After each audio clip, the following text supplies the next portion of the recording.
Street right here, folks. Watch him air that truck out. 12,000 pounds in the air, comes down, taking out the rear axle. Unbelievable. Wally Turner hanging it all out there to try to win the freestyle here tonight. Wow. Once again, folks, great big thanks. Let's make some noise for the Utah State Fair for bringing the Monster Truck and Chevy Tour here tonight. We've got one truck left to go. Don't you dare leave.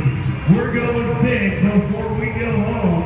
And please, if you want to see ticket prices stay down, you can do one little thing that helps us out a whole bunch.